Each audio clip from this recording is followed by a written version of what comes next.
Welcome back to DSR, and I was going to get caught up on some core content for D&D today, but Watsy had other ideas.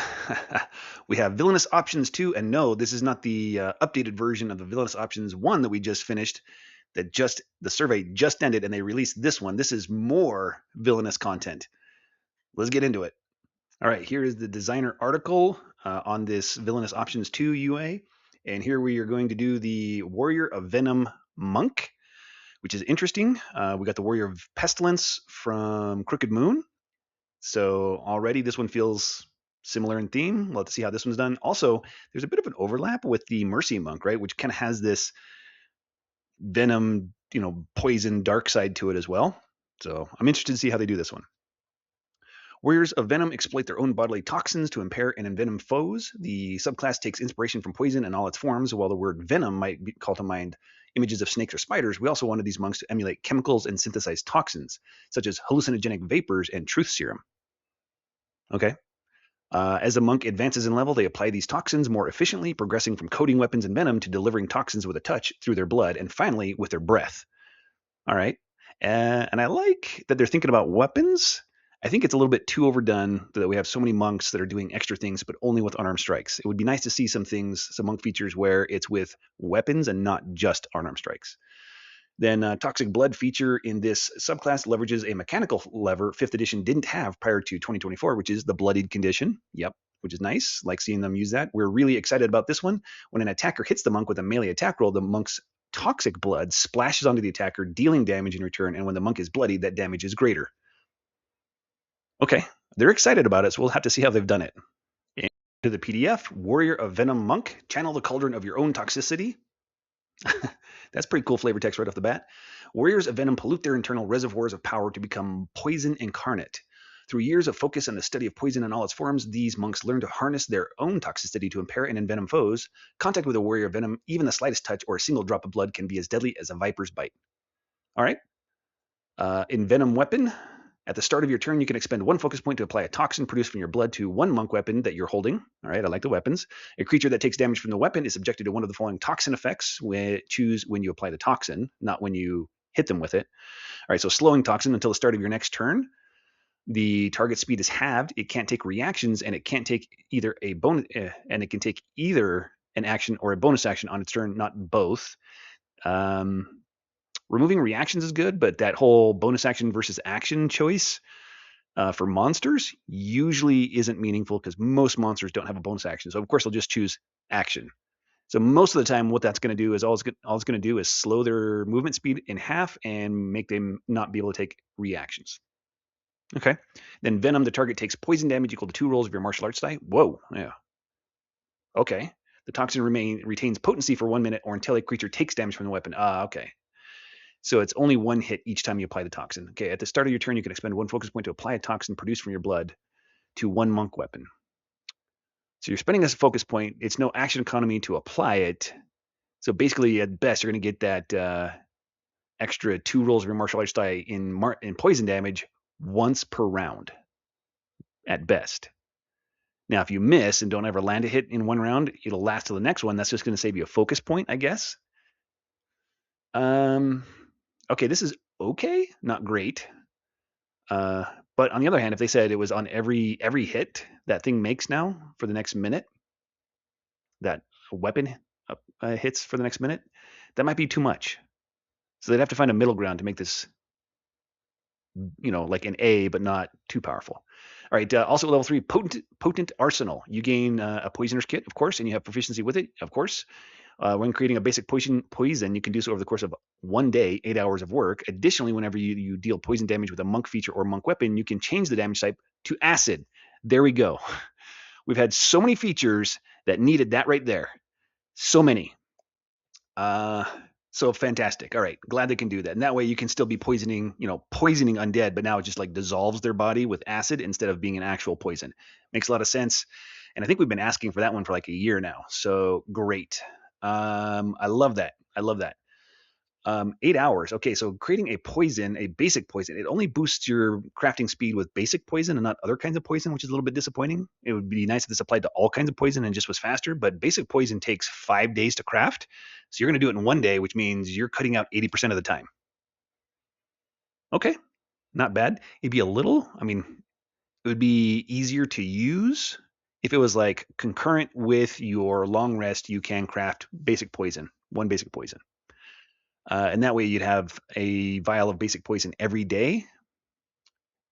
Now you still have to be paying for all that, but you can harvest poison from monsters. I do a poison materials, but like the Dungeon Master's Guide for 5.5e has this kind of indirect, obtuse reference to raw materials. And they don't name the raw materials, but they do say that there are raw materials and you use them in crafting. So you can be harvesting raw materials from monsters using, your proficiency with basic poison. I also allow survival to apply. I think that makes a lot of sense, right? Harvesting poison from a wyvern. You're with survival. You not only know how to like hunt and track, you know how to like prepare bodies of animals and salvage useful bits and meat from them. Which is also I consider rules as written because the Dungeon Master's Guide just says DM decides when skill proficiencies and ability checks are applicable. So that's just me deciding like I'm going to allow survival to be used for harvesting animals. So it's not really homebrew. It's just filling in that very, very big, wide open space that they created with ability checks and skills. Okay, back to the Unearthed Arcana though. Okay, I like it so far. It feels a little bit underpowered, right? Spending a focus point to just do that is expensive, particularly at level 3. So you're gonna have a hard time, benefiting from this. Maybe if they said it was infinite number of hits with that weapon for the 1 minute, but you could only have the poison active on one weapon at a time. So that way you couldn't just like start poisoning multiple weapons and doing crazy shenanigans of that with your 2-weapon fighting. Uh, Maybe something like the target can only take the damage once per round. I don't know. They need to make Venom weapon a little better. Right now it's too expensive and you don't get quite enough out of it. And even the basic poison thing, like yeah, that's going to be what 2d8 damage from basic poison, but it costs you 50 gold to craft it. Yeah, 50 gold to craft it. And at level 3, you're not going to have a lot of 50 gold pieces lying around. So you're gonna have a hard time crafting very much of that at level 3. There's gonna be a point though towards like tier 3, tier 4, where you have so much money it doesn't matter. You have basically infinite basic poison, and you have so many focus points that you have no problem dumping those focus points at the beginning of your turn to just add that poison. Uh, so these features you get at level 3 are actually very weak at level 3 and actually become very strong by tier 3, tier 4. So I think they need to fix that so that's better at tier 3 when you get them and doesn't scale to quite so powerful in tier 3, 4. All right, level 6 though, Toxic Touch as a magic action. Normally on a martial, it is anything that says it takes your whole action, like a magic action, is terrible. On a monk, it's not that bad. On a 5.5e monk, it's not that bad because you can use Flurry of Blows as your bonus action, regardless of what you did with your actions. So you can take a magic action and then still use your Flurry of Blows for 2 attacks or 3 attacks at level 10, 11. So this doesn't hurt, doesn't cost the monk nearly as much. All right, let's see what it does though. You can expend 1 focus point to apply a potent toxin to a creature you touch. The target makes a Constitution saving throw.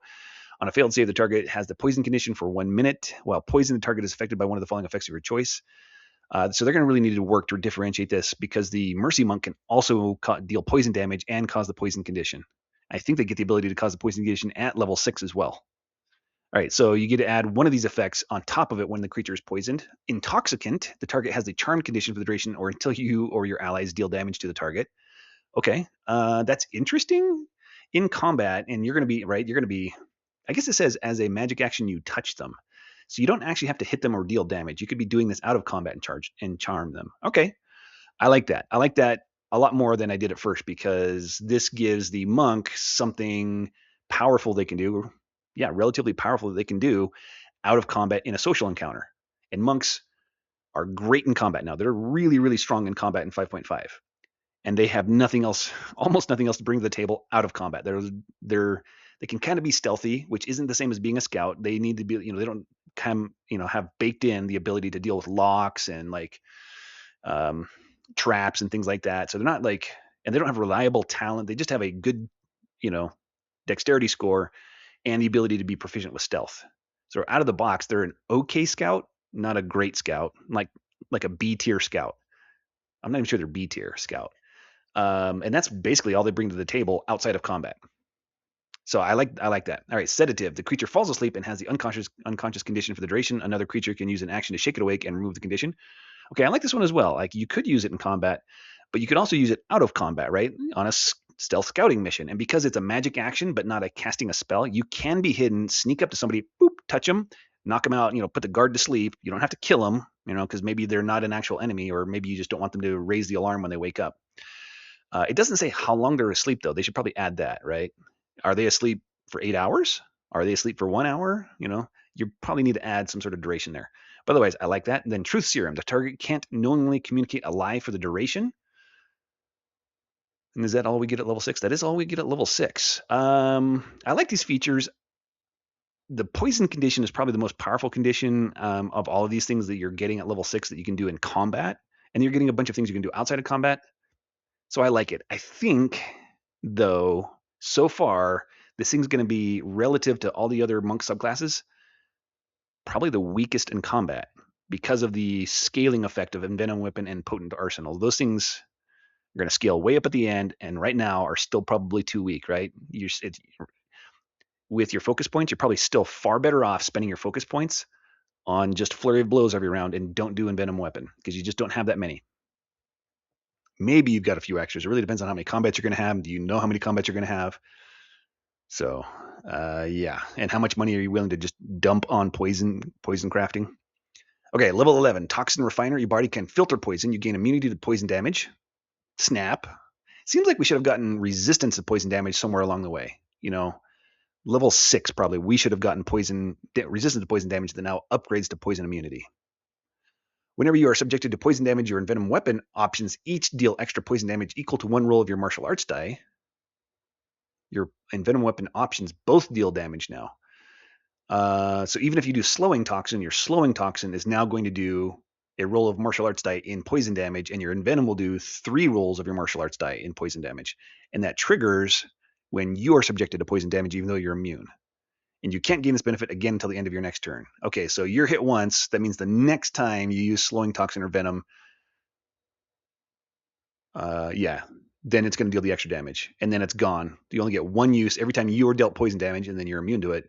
Your next Venom Weapon is going to deal an extra martial arts die worth of damage. Okay, that's going to help, and I like it. That's going to give you another reason to use Venom Weapon, which at this level you're starting to feel like you have enough focus points that you can be spending them on Venom Weapon. So yeah, your power is actually going to be ramping up pretty good right here at level 11. In addition, whenever you ingest a poison, you regain a number of hit points equal to one roll of your martial arts die. That I like. That's really funny. So you could be drinking the poisons you're crafting instead of healing potions and just drink them like healing potions. That's cool. I like it. It's basic poisons are the same cost as a common level healing potion, so I don't think that's like overpowered. And you're going to get probably less healing out of this. Right at this level, you're going to be doing what is it, D10? I think a D10 will be the size of your martial arts die, right? Because it starts at a D6, and at level 5 it's a D8. At level 11, yeah, it's a D10. So you're going to heal a D10 instead of 2D4 plus 2. So yeah, on average, you're going to heal less than just basic healing potion, but that's okay. It just gives you some more options. If you just have a plethora of basic poison sitting around, you can be like, all right, I'm just going to start drinking these and heal yourself. Cool. But we get another feature at level 11, Toxic Blood. Enemies draw your toxic blood at their own peril. Whenever a creature hits you with a melee attack roll, the attacker takes 1d6 poison damage. Okay, let's finish reading it, though. If you are bloodied, the attacker instead takes poison damage equal to one roll of your martial arts die. So it's going to be just a larger die roll. Okay, whenever a creature hits you, I think that still works with deflect blows, right? You can use your reaction to reduce the damage to 0, so you're technically still hit. But you reduce the damage to 0, and then you're going to cause them to take damage. Okay, so that works all right. And this doesn't take your reaction to do it, which would just ruin this thing. And there is no once per round limiter on this. So if they have multi-attack and they're just wailing you, then you just laugh at them and they just take massive damage from trying to from stabbing you as your like poisonous blood sprays on them. That's okay. I'm not as excited about it as I think they are, but this is okay. It's different, unique, kind of interesting. I wouldn't say it's exciting, but that's interesting. Like the problem is that most of the time you don't want to be hit. It's not like you want to be hit, and monks don't make great tanks.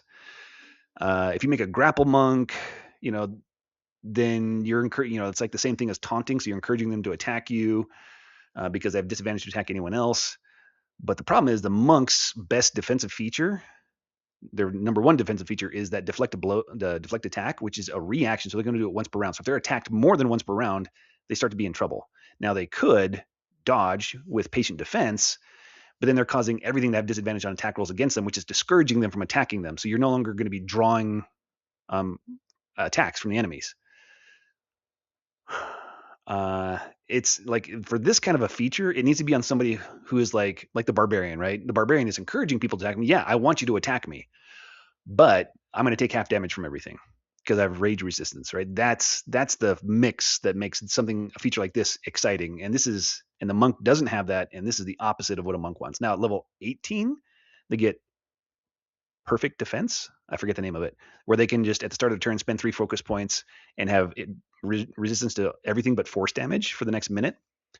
Once you get that, then that's going to synergize pretty well with Toxic Blood. And now so once again, we have a feature that's not very great, not very good when we get it, but super powerful later in in a later tier. In this case, tier 4 at level 18. That would be really powerful.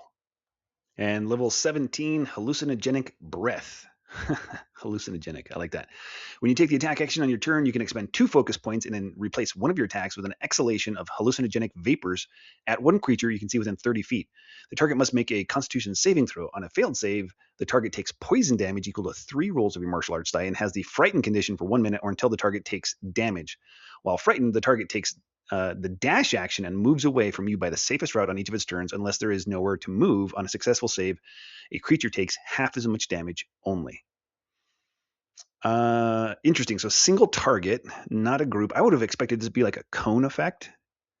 Like for level 17 Capstone, if they said 2 focus points and this is like casting the fear spell plus they take 2 rolls of your martial arts die, that would have been a decent Capstone. As it is, I think this is underwhelming because it's single target, right? It's not just a frightened condition, it has the additional riders that they have to run away, but that's what the frighten or the fear spell has. And right, full caster's been doing that since level 5. You're like, look at this cool Capstone. They're like, neat. I can do that as an AoE ever since level 5. And on top of that, you have nothing to counteract the fact that a lot of creatures in this tier are going to be immune or resistant to the frightened condition. By resistant, I mean they're going to have advantage on saving throws versus it. Like a lot of monsters have that ability and or are just immune to the frightened condition. And this is your Capstone, is to cause the frightened condition and 3 rolls of your martial arts die, which at this level is going to be 3d12 damage, which isn't great. They should at least add like your wisdom modifier to that damage so that you get a better baseline because you're going to periodically roll 3 on that damage, right? So you spent 2 focus points, did 3 damage to that one target, and they made the saving throw or something like that. And now on a successful save, the creature takes half as much damage only. So if they make the save, they might take 1 damage from that roll of 3 and then have no effect. And you replace one of your attacks to do this. Okay, so it doesn't take your whole action. So that's maybe not as bad as I was thinking. This is still, I think, disappointing. At the very least, it needs something that says creatures have disadvantage on the saving throw. That way, it will at least counteract if they have advantage on saving throws versus the frightened condition. I would say add that and at least add your wisdom modifier to the poison damage. Those 2 things at the very least. If not, just make this an AoE that's like a 30-foot cone of breath. I don't know. Replacing one of your attacks for a 30-foot cone breath might be too much. I don't know. I'd have to think about this more. Okay, final thoughts on this one. I feel like it starts off like a C. Like you're going to start off really weak, probably feeling like you don't even have a subclass at level 3. At level 6, you might start using some of the features because you just have a few more focus points to spend. And then it's going to end up feeling like a strong A, maybe in tier 3, and maybe retains an A or A plus in tier 4, although your Capstone is going to be disappointing. The irony is that all of your earlier features in tier 4 are going to feel amazing, and your Capstone is going to be the thing that feels disappointing. So you're going to have a feel bad moment, even though you're going to be like pretty powerful in tier 4. So yeah, they need to fix that, right? Good subclass design is right at level 3. It feels great. Not overpowered, not underpowered. It should be an A right at level 3. You feel like it's having an impact. It's meaningful. It changes your playstyle, or it contributes to your playstyle. It does something impactful. You should feel like an A right at level 3. Then everything should scale up, but at the same level as everyone else is scaling up. So ideally, everything's like an A all the way through, right? In tier 4, you feel like an A just like everyone else. You're not looking at other monks and be like, hey, you're showing me up. It's like, hey, I can do things just as powerful as you. I just do different things. That's how subclass design should be. So this one's got some balancing to do. I do like the ideas and the mechanics and the thought here. So hopefully they can rebalance this thing and make it better. But I am going to do the unionizing feedback series. So give me your thoughts in the comments so we can fix this thing and give them all of our feedback, all with the same kind of voice and written the same kind of way or similar ways, so that it doesn't just look like noise. They're going to get the same kind of feedback from hundreds or maybe 1,000 of us, which would be great. So yeah, give me all your comments and thoughts so we can create community revisions to make this thing better. But if you don't have enough D&D in your life, check the video description. You can find a link to join my Discord. You can find me on Start Playing Games if you want to play games with me too.